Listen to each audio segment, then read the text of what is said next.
రెండవదిగా దావీదు జీవితంలో చూడండి 12వ అధ్యాయం 1వ వచనం. దావీదు కీషు కుమారుడైన సౌలునకు భయపడి ఇంకనూ దాగియుండగా సౌలు బంధువులకు బెన్యామీనీలలో పరాక్రమశాలులు కొందరు దావీదునకు యుద్ధ సహాయము చేయుటకై అతని యొద్దకు సిక్లగునకు వచ్చిరి. ఇక్కడ బైబిల్లో వ్రాయబడింది, దావీదు సౌలునకు భయపడి ఇంకను ఏమంట దాగి ఉన్నాడు, దాంకొని ఉన్నాడంట. అంటే బయటకు కనబడాల్సిన దావీదు దాంకోనున్నాడు. అంటే ఎప్పుడు నిన్ను గురించి నువ్వు తక్కువగా అంచనా వేసుకుంటావు తెలుసా? ఎప్పుడు నీ గురించి తప్పుడు అభిప్రాయాలు నువ్వు కలిగి ఉంటావు తెలుసా? నీ గురించి రాంగ్ థింకింగ్ అనేటువంటిది నీకు వస్తుంది తెలుసా? నీ జీవితంలో దావీదు దాగి ఉన్నాడు. ఆ పదం చూడండి, దాగి ఉన్నాడంట.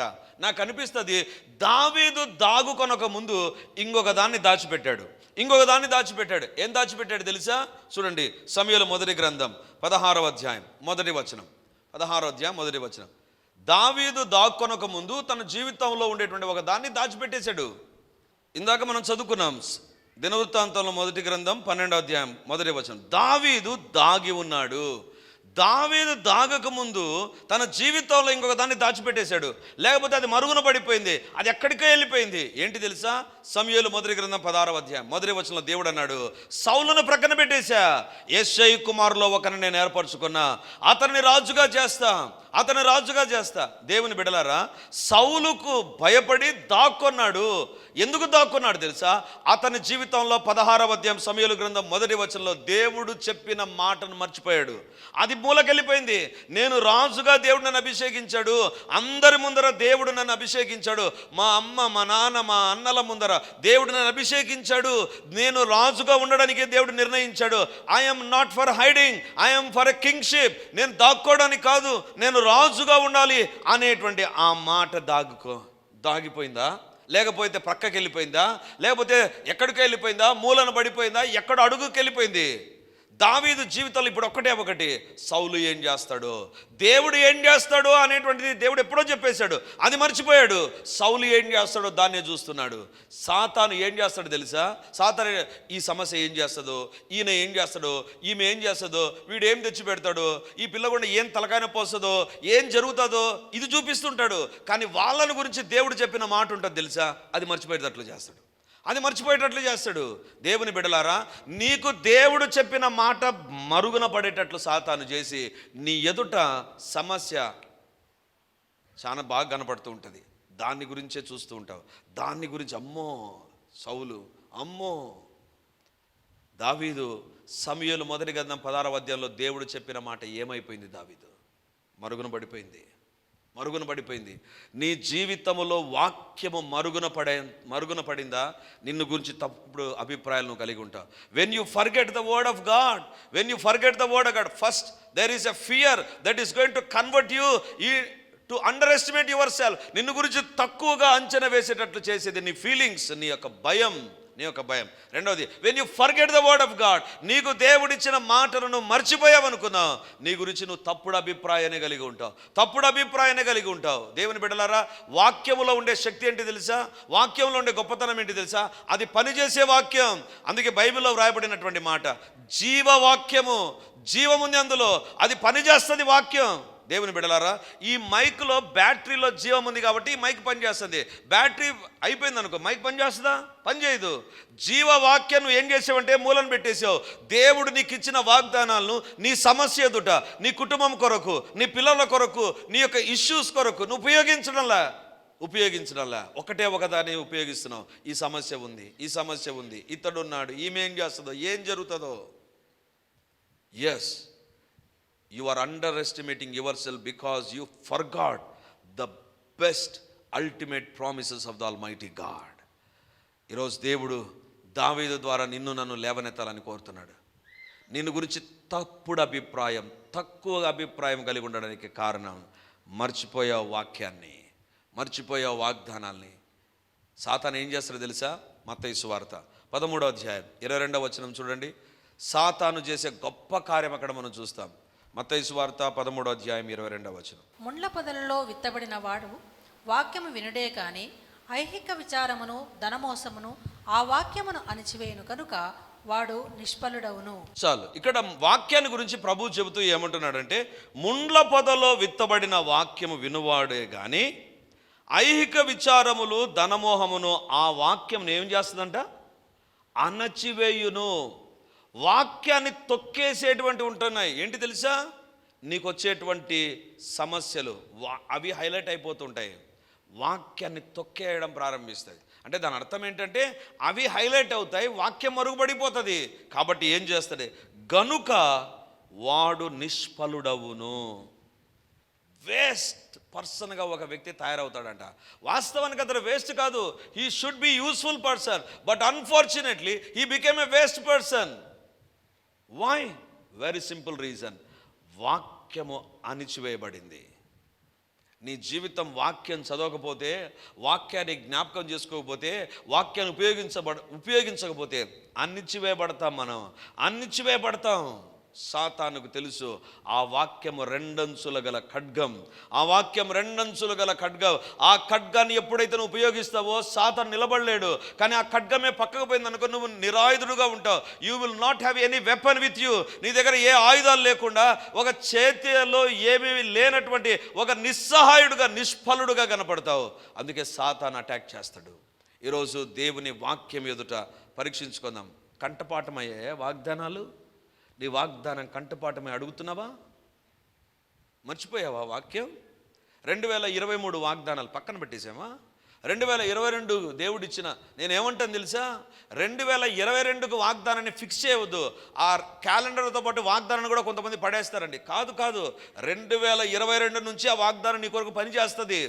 ఈ సంవత్సరం దేవుడిచ్చిన వాగ్దానం ఈ సంవత్సరం నుంచి పనిచేస్తూనే ఉంటుంది. ఎందుకు తెలుసా? అది జీవవాక్యం. There is no expiry date for that. దావీదు, నువ్వు అనుకున్నావు, సమూయేలు మొదటి గ్రంథం 16వ అధ్యాయంలో దేవుడు చెప్పాడు, ఇంక అయిపోయింది, ఇంకా లేదు నా జీవితంలో అనుకోకు.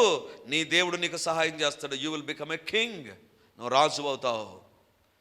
నీ ఫీలింగ్స్, నీ తలంపులు మారాలి, మొదటిది. రెండవదిగా వాక్యం నీ జీవితంలో అణిచివేయబడకూడదు. దేవుని బిడ్డలారా, ఒకానొక సందర్భంలో ఒక ఆంటీ చనిపోతే వాళ్ళ ఇంటికి నేను వెళ్ళాను. సో ఆ ఇంటికి వెళ్ళినప్పుడు, అంటే చనిపోయే టైంకి నేను లేను, బరేలు కూడా నేను రాలేకపోయాను. అప్పుడు నేను వేరే ప్రాంతంలో ఉన్నాను. సో ఆ ఇంటికి నేను వెళ్ళాను. వెళ్ళిన తర్వాత ఆ ఇంట్లో వాళ్ళ కుమార్తెలను నేను ఆదరిస్తూ, అమ్మ మంచిగా జీవించారు, మంచి ప్రార్థనా పరులు, she is a very good women. So వాళ్ళని మాట్లాడుతున్నప్పుడు, అమ్మ గురించి చివరిగా ఏం మాట్లాడింది మీతో అని అడుగుతుంటే వాళ్ళు చెబుతూ ఉన్నారు. సడన్గా వాళ్ళ కుమార్తె ఏం చేసిందంటే, అన్న మమ్మీ డైరీ ఒకసారి చూడండి అనేది. డైరీనా అన్నాను. అవునన్నా మమ్మీ డైరీ చూడండి అనేది. డైరీ ఎందుకులేమ్మా? లేదు మీరు చూడండి అనేది. నేను ఓపెన్ చేశానండి.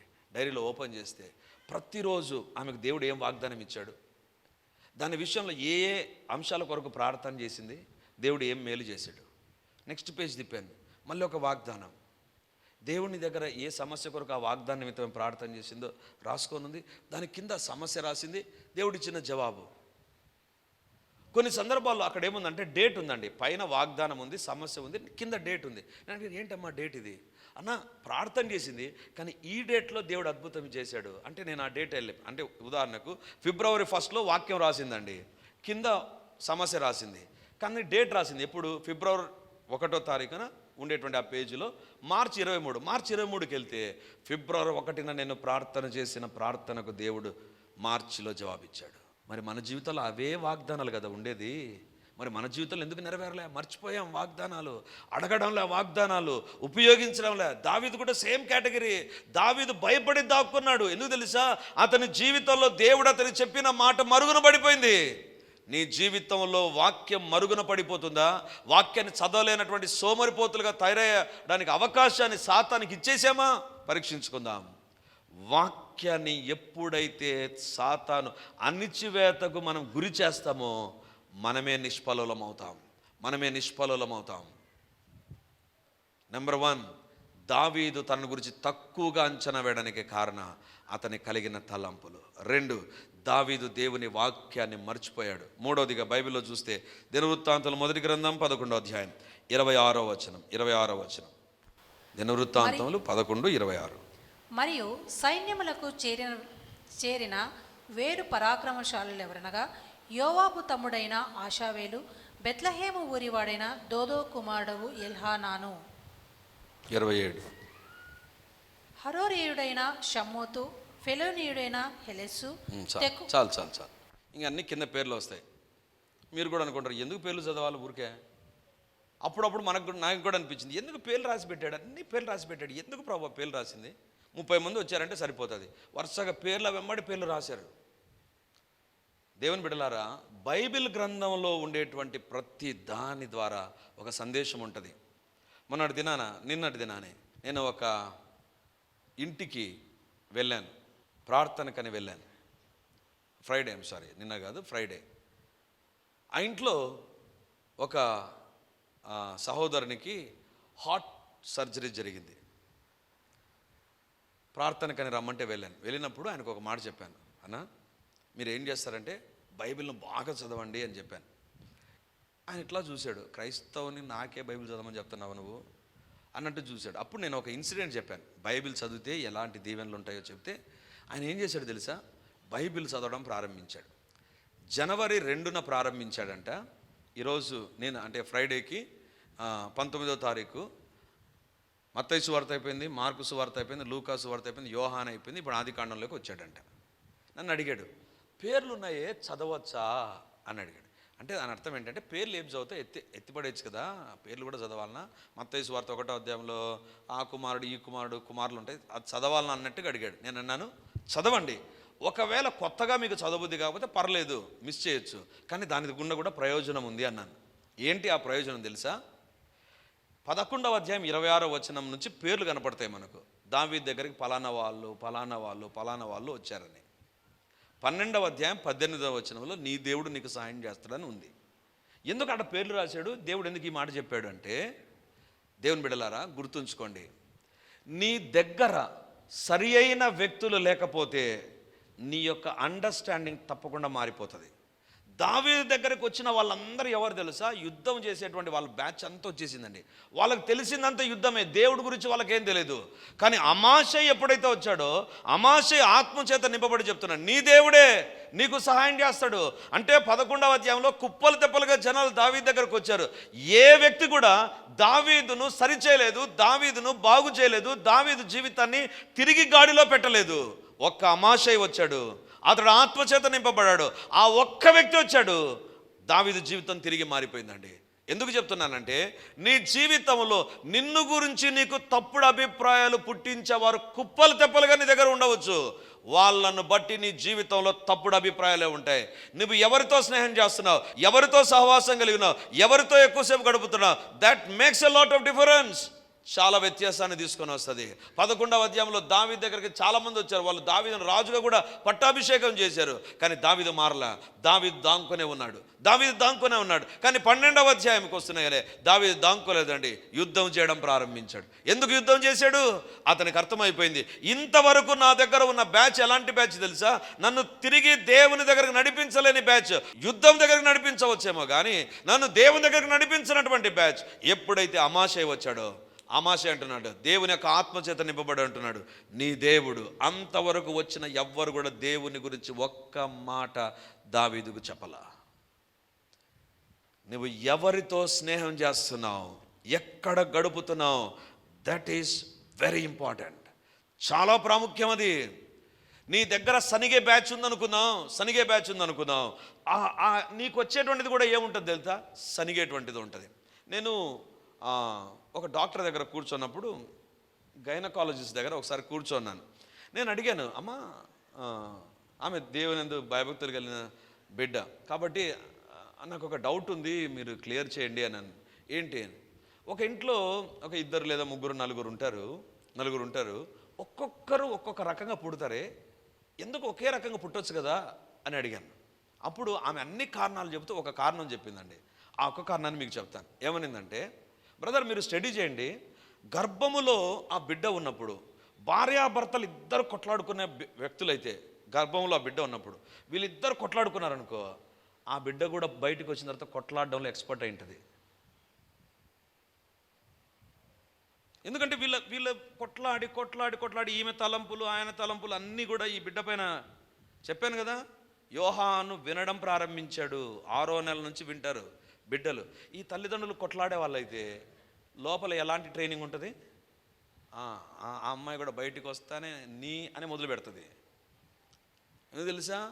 వీళ్ళమ్మ బయట తొడగొట్టింది అనుకో, ఆ పిల్ల బయటకు వచ్చి, ఆ కొడుకు బయటకు వచ్చి, వాడు కూడా అంతే. ఎందుకంటే ఈ బిడ్డలోనే ప్రభావాన్ని చూపితే ఎక్కడ లోపల ఉంది. లోపల వీళ్ళిద్దరిదే వింటుంది ఆ బిడ్డ. తండ్రిని తల్లిని గుర్తిస్తారు వాళ్ళు. దేవుడు అలాంటి మెకానిజం పెట్టాడు.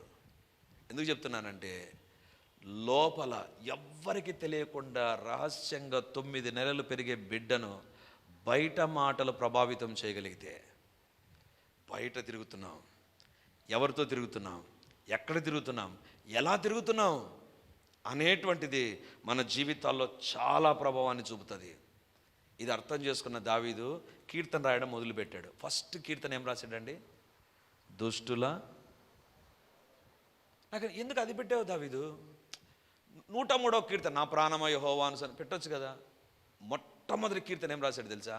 దుష్టుల ఆలోచన చొప్పున నడవక, పాపుల మార్గమును నిలవక, అపహాసకులు కూర్చుండు చోట కూర్చోక, నేను ఎవరి దగ్గర ఉంటున్నానో అదే నా జీవితంలో ఆనందమైన ఇస్తుంది, దుఃఖమైన ఇస్తుంది. యెహోవా ధర్మశాస్త్రమును ఆనందించుచు దివారాత్రము దాన్ని ధ్యానించువాడు ధన్యుడు. దేవుని బిడ్డలారా, ఈరోజు మనం తెలుసుకోవాల్సింది, ఎవరితోనూ సహవాసం. ఇక్కడ నువ్వు ఉంటున్నావు, ఇక్కడ నుంచి పోయిన తర్వాత ఎవరితో, ఏ బ్యాచ్తో నువ్వు గడుపుతుంటున్నావు, that makes who you are. నీ ఆశీర్వాదాల వైపున నడిపిస్తుంది, ఒక నష్టం వైపు, ఒక కీడు వైపు ఉండేటువంటి ఆశీర్వాదాన్ని కోల్పోయేటట్లు చేస్తుంది. దేవుని బిడ్డలారా, నేను గర్వంగా చెప్పడం లేదు, కానీ ప్రోత్సాహకరంగా చెప్తున్నాను ఒక మాట. ప్రోత్సాహకరంగా చాలామందికి వాళ్ళ జీవితంలో ఒక రాంగ్ ట్రాప్లోకి వెళ్ళిపోతారండి. ఏంటి ఆ ట్రాప్ తెలుసా? ఎందుకు రావాలి పరిచయకి? వెళ్ళిపోదాం, అక్కడికి పోతారు. I'm very happy. దేవుని దగ్గరికి వెళ్ళారంటే I will be very happy.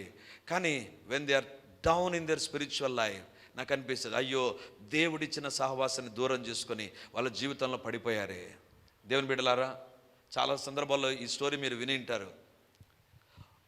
ఒక కప్పల బ్యాచ్ ఉన్నదంటండి. ఆ కప్పల బ్యాచ్ వెళుతూ ఉంటే కప్ప ఎగురుతూ పోతుంది కదా, చీకట్లో ఎగిరితే 3 కప్పలు ఎగిరి బావిలో పడ్డాయి. అంటే బావి అంటే చిన్న గుంతలో పడ్డాయి. గుంతలో పడితే మిగతా కప్పలు చూసి జాగ్రత్త పడ్డాయి. బయట ఉండే కప్పలు ఏం చేశాయంటే వాటిని సాయం చేయాలని చూసాయి. కప్పకి ఏమీ తొండం లేదు, కప్పకి ఏమీ చీర లేదు ఇవ్వడానికి, పైకి లేవడానికి. కాబట్టి కప్ప ప్రయత్నాలు చేసాయి. ఆ లోపల ఉండే కప్ప కూడా ఎగరడం ప్రారంభించింది. ఎగిరితే అది పైకి రావడంలే, ఎందుకంటే గట్టు కొంచెం ఎత్తులో ఉంది. ఈ కప్పలు ట్రై చేయాలంటే వీళ్ళ దగ్గర సహాయం లేదు. కాబట్టి ఇవి ట్రై చేసే లాస్ట్కు ఒక కప్ప ఎగిరి చచ్చిపోయిందంట. ఇంకొక కప్ప మాత్రం కొద్దిసేపు నాకు పైకి వచ్చిందంట. అప్పుడు ఈ కప్పలని ఇంటర్వ్యూ చేశాంట. అది చచ్చిపోయిందే, నువ్వు ఎట్లా బయటకు వచ్చావు అని అడిగితే ఈ కప్పకి ఏం అర్థం కాలేదంట. అట్లే చూస్తుందంట. చూస్తూ ఉంటే కొద్దిసేపటికి ఆ కప్ప అనుకునేది, వీళ్ళు ఏదో నన్ను అడుగుతున్నారు కదా అని చెప్పడం ప్రారంభించిందంట. ఏంటి అంటే, మీరు ఏం చెప్పినారో నాకు అర్థం కాల, మీరు అరుస్తుంటే నేను అనుకున్నాను ఎక్కిరా అంటున్నారు అనుకొని నేను ప్రయత్నం చేశాను, ఎక్కొచ్చాను. నా పక్కన ఉండేది ఏమనుకునేదో నాకు తెలీదు. మీరు ఎక్కిరా అని అనుకునిందో లేకపోతే సావు అనుకున్నదో అదేమో చచ్చిపోయింది. నేనేమనుకున్నానంటే ఎక్కొచ్చాను. అప్పుడు ఈ కప్పలు దగ్గరపోయి హలో అంటే అది పలకలేదంట. అప్పుడు అర్థమైందంట, ఇది చెవిటి కప్ప. ఇవి వద్దు ఎక్కి రావద్దని అరుస్తున్నాయి కదా, దానికి ఏమని అనుకునేది తెలుసా? కప్ప ఎక్కిరా అన్నట్టుగా ఫీల్ అయిపోయి ఎగరడం ప్రారంభించింది. ఆ కప్పకు చెవులు ఉన్నాయి కదా, కాబట్టి అది ఏమినింది, ఎక్కి రావద్దు అనేటువంటి మాట వినింది. సో ఈ కప్ప బతకడానికి కారణం ఏంటంటే తాను వినే మాటలను మార్చుకునింది. నీ జీవితంలో ఎవరి దగ్గర కూర్చొని ఏ మాటలు వింటున్నావో గుర్తుంచుకో. అదే 11వ అధ్యాయంతో గుంపులుగా దావీదు దగ్గరకు వచ్చారు. ఒక్కరు కూడా దేవుని గురించి చెప్పాలా. అంత బ్యాచ్ ఎవరు తెలుసా? యుద్ధం చేద్దాం బా దావీదు, యుద్ధం చేయాలంటే భయం పోలేడా, యుద్ధం చేయాలంటే దాక్కోకుండా బయటికి రావాలా. ఎలా బయటికి రావాలా? అప్పుడు వచ్చాడు అమాషై. దేవుడు అనుకున్నాడు, దావీదు నీవు ఈ మనుషుల ద్వారా దీవించబడ్డాలా, I'm going to help you, నీకు సహాయం చేస్తా. దేవుని బిడ్డలారా, ఒక కప్ప చెవులు అనవసరమైన వాటి కొరకు తెరవబడ్డాయి, అది చచ్చిపోయింది. ఒక కప్ప చెవి అవసరమైన వాటి దగ్గర మూయబడింది, అనవసరమైన వాటి దగ్గర మూయబడింది, అవసరమైన దాని దగ్గర తెరవబడింది. నీ జీవితంలో ఎవరి దగ్గర ఎలా ఉండాలనో ఉండగలిగితేనే ఆశీర్వాదాలు నీ జీవితంలో వస్తాయి. అదర్వైజ్ నువ్వు ఆల్ నైట్ ప్రేయర్లు చేయి, 24 hours ప్రార్థనలు చేయి, we cannot be blessed. People will influence us. ప్రజలు మనల్ని ప్రభావితం చేస్తారు. ఎవరి ప్రభావం కింద నువ్వు ఉన్నావు అదే నీ జీవితంలో నువ్వు తక్కువగా అంచనా వేసేటట్లు చేస్తుంది. దేవుని బిడ్డలారా, చివరిగా ఒక భాగాన్ని చూపించి నేను ముగిస్తాను. 12వ అధ్యాయం 1వ వచనం చదువుకుందాం. దినవృత్తాంతంలో మొదటి గ్రంథం 12వ అధ్యాయం 1వ వచనం. దావీదు కీషు కుమారుడైన సౌలునకు భయపడి ఇంకనూ దాగి ఉండగా, సౌలు బంధువులకు బెన్యామీనీయులలో పరాక్రమశాలులు కొందరు దావీదునకు యుద్ధ సహాయము చేయుటకై అతని యొద్దకు సిక్లగునకు వచ్చిరి. చాలు. 12వ అధ్యాయంలో 1వ వచనంలో దావీదు దాక్కొని ఉన్నాడు. ఎందుకు దాక్కున్నాడు చెప్పండి? ఒకటి, అతని ఫీలింగ్స్. రెండవదిగా, అతని జీవితంలో దేవుని మాటలు మర్చిపోయాడు. మూడవదిగా, తప్పుడు వ్యక్తులు అతని జీవితంలోకి వచ్చారు. నాలుగవది ఏంటి తెలుసా? బైబిల్లో దావీదు కీషు కుమారుడైన సౌలునకు భయపడి, సౌలుకు భయపడ్డాడంట. అంటే ఎవరు సౌలు? రాజు. అరే ఆయన రాజు, నేను రాజు కాదే, ఎట్లా? ఆయన దగ్గర అధికారం ఉంది, నా దగ్గర అధికారం లేదు, ఎలా? ఆయన దగ్గర సైన్యం ఉంది, నా దగ్గర సైన్యం లేదు. నా దగ్గరకు వచ్చిన వాళ్ళు 30 మంది వస్తున్నారు, అంత కలిపిన 200 మంది లేరు నా దగ్గర. కానీ ఆయన దగ్గర సైన్యం ఉంది, ఎలా? ఆయన దగ్గర వాళ్ళ తల్లిదండ్రులు, వాళ్ళ బంధువులు అంటున్నారు, నా దగ్గర ఒక్కరు కాక మా ఇంట్లో వాళ్ళు లేరు. ఇంట్లో సపోర్ట్ లేదు, బయట సపోర్ట్ లేదు, ఉండేవాళ్ళు తక్కువ మంది. ఇక ఏ రకంగా వీళ్ళేమో యుద్ధం చేద్దాం రా అంటారు. ఎలా యుద్ధం చేయాలి? ఎలా యుద్ధం? అక్కడేమో వందల సైన్యం ఉంది, అక్కడేమో అధికారం ఉంది, అక్కడేమో బంధువులు స్నేహితులందరూ అక్కడే ఉన్నారు, అతడేమో రాజప్రసాదంలో ఉన్నాడు, నేనేమో కొండల దగ్గర ఉన్నా. ఏ రకంగా బయటపడాలి? దేవుని బిడ్డలారా, నాలుగవదిగా నిన్ను అదిమేసేటువంటిది ఏంటి తెలుసా? నిన్ను తొక్కేసేటువంటిది ఏంటి తెలుసా? నీ జీవితంలో నీకు తప్పుడు అభిప్రాయాలు కలిగించేటువంటిది ఏది తెలుసా? నువ్వు అనుకుంటావు నా దగ్గర ఉండేది తక్కువ, సాతాను దగ్గర ఉండేది ఎక్కువ, నా దగ్గర ఉండేది చాలా తక్కువ, ఇంకా నాకు భయంగాక ఏం చేయాలి? వీళ్ళేమో వస్తున్నారు 30 మంది వచ్చారు, 30 మంది 200 మంది అయిపో, మొన్నాడికి వీళ్ళ భోజనం ఎట్లా, లేకపోతే వీళ్ళని ఏ రకంగా నేను నడిపించాలి? అందుకే పోయి దాక్కున్నాడు. వద్దురా బాబు, వద్దు. సౌలు చాలా పవర్ఫుల్గా ఉన్నాడు, నేను దాక్కుంటా, నా దగ్గర కూడా 10,000 మంది అయ్యేంత వరకు నేను దాక్కుంటా అని దాక్కున్నాడు. అప్పుడు దేవుడు అంటున్నాడు, నీ దేవుడు నీకు సహాయం చేయను. గుర్తుంచుకుందాం, నీ దేవుని చూస్తున్నావా? నీ దేవుని శక్తిని చూస్తున్నావా? నీ దగ్గర ఉండేదాన్ని చూస్తున్నావా? దేవుడు అంటాడు, మోషే రా, మోషే ఐగుప్తు నుంచి నా ప్రజలను విడిపిస్తాను, మోషే నువ్వు కావాలి నాకు. మోషే అంటాడు, నేనెంతటి వాడను అంటే, మోషే ఏం చూశాడు తెలుసా? ఫరోను చూసుకున్నాడు, నన్ను చూసుకున్నాడు, తనను చూసుకున్నాడు. ఫరో అమ్మో రాజు, అతడు దేవుడుగా, సైన్యం ఉంది, రథాలున్నాయి, రౌతులున్నాయి, నా దగ్గర కర్ర తప్ప ఏమి లేదు, కర్ర తప్ప నేనెంతటి వాడను. When you look at yourself, when you look at what you have, surely you will come down. నీ దగ్గర ఉండే తక్కువ దాన్ని చూచి నీ దగ్గర ఉండేటువంటి గొప్ప ఛాలెంజ్ చూసినప్పుడు అనిపిస్తుంది ఇంపాసిబుల్. దేవుని బిడ్డలారా, మన జీవితంలో మనం తెలుసుకోవాల్సిన విషయం ఏంటి తెలుసా? నీ దేవుడు ఎవరు తెలుసా?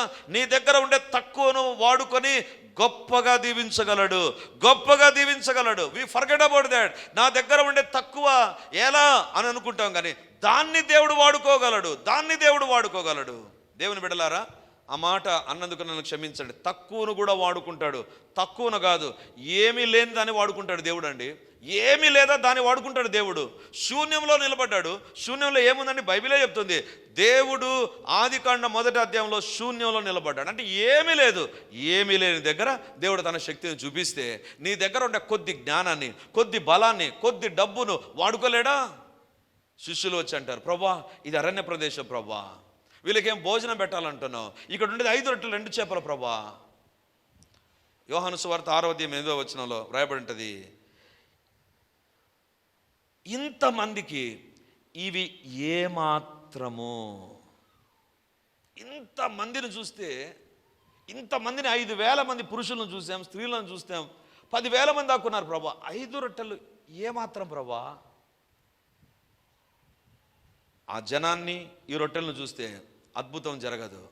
ఆ రొట్టెల పక్కన ఉన్నాడు దేవుడు, ఆయన చూస్తే అద్భుతం జరుగుతుంది. ఆయన చూడగలిగితే అద్భుతం జరుగుతుంది.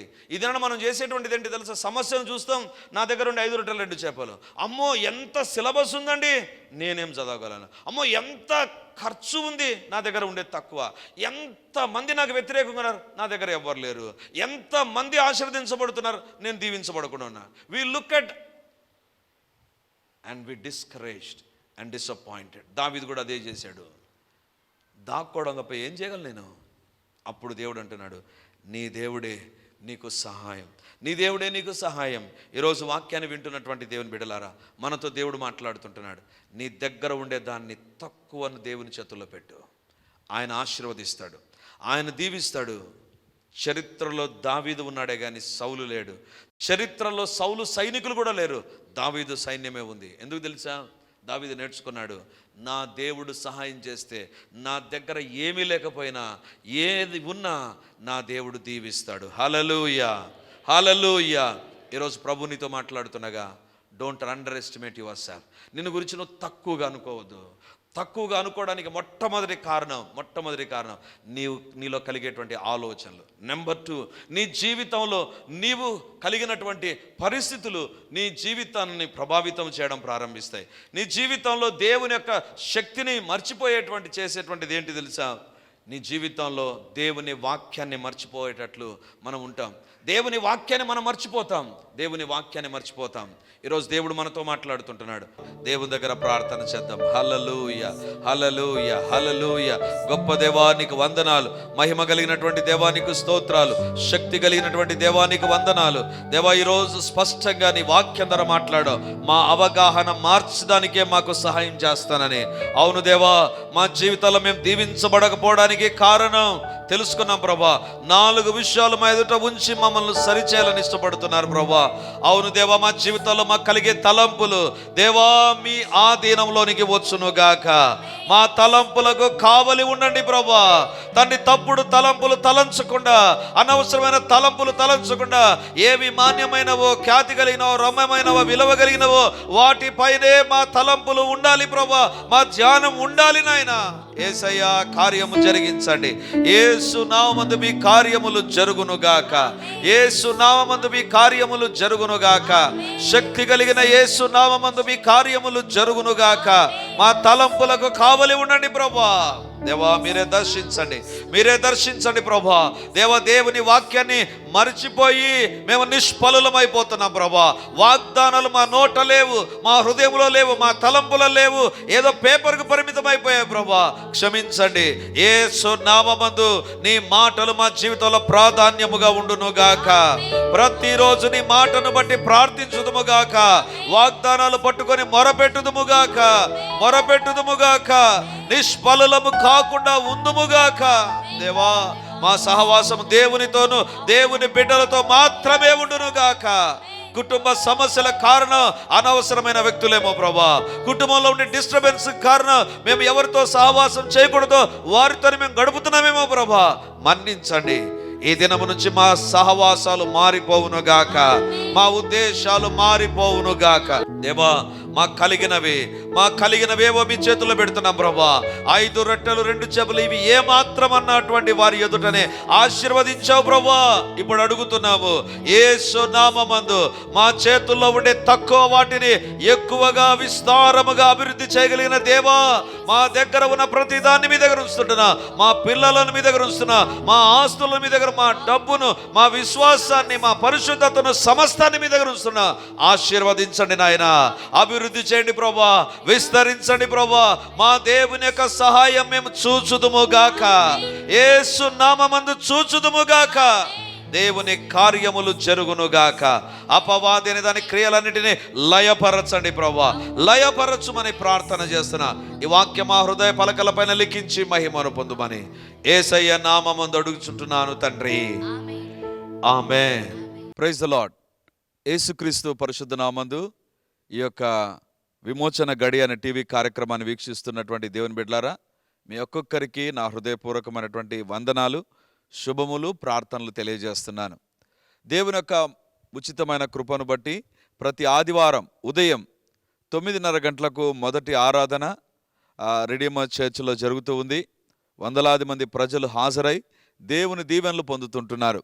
మీరు కడప చుట్టూ ఉండేటువంటి గ్రామాల్లో ఉండేటువంటి వారైతే, సమీపాన ఉండేటువంటి వారైతే ఆదివారం ఆరాధనకు తప్పకుండా హాజరై దేవుని దీవెనలు మీరు పొందాలని కోరుతుంటున్నాను. మీకోసం ప్రత్యేకంగా దేవుని యొక్క సందేశం, ప్రత్యేకమైన ప్రార్థనలు, వ్యక్తిగతంగా మిమ్మల్ని కలుసుకొని మీ గురించిన విషయాలు తెలుసుకొని ప్రార్థించాలని మేము సిద్ధంగా ఉన్నాం. కాబట్టి ఈ యొక్క రెడీమర్ చర్చ్ కడప నడిబొడ్డున ఉండేటువంటి కోట్రేడి సర్కిల్ దగ్గర నారాయణ కాలేజ్ ఎదురుగా ఉండేటువంటి ఇంతకుముందు ఉన్నటువంటి స్టార్ థియేటర్లో ఇప్పుడు జరుగుతూ ఉంది. కాబట్టి తప్పకుండా ఇతర ప్రాంతాల నుంచి వచ్చే వారికి కూడా బస్ ఫెసిలిటీ కూడా చాలా దగ్గరగానే ఉంటుంది. కాబట్టి తప్పకుండా మీరు మీ కుటుంబాలు హాజరై ఈ వాక్యపు దీవెనలు, ప్రార్థనా శక్తిని, దేవుని యొక్క అద్భుతమైనటువంటి సన్నిధిని ప్రతి ఆదివారం ఉదయం 9:30కు జరిగేటువంటి ఆరాధనలో హాజరై దేవుని దీవెనలు పొందాలని కోరుతూ ఉన్నాను. సాయంత్రం 7 గంటలకు కూడా రెండవ ఆరాధన ఉంటుంది. తప్పకుండా ఈ 2 ఆరాధనలకు మీరు హాజరై దేవుని దీవెనలు పొందాలని కోరుతూ ఉంటున్నాను. మరిన్ని వివరాలకు ఈ కింద కనబడుతున్నటువంటి నంబర్ 9845669572 లేదా 9440407722కు మీరు కాల్ చేసి వివరాలు తెలుసుకోవాల్సిందిగా కోరుతున్నాను. God bless you.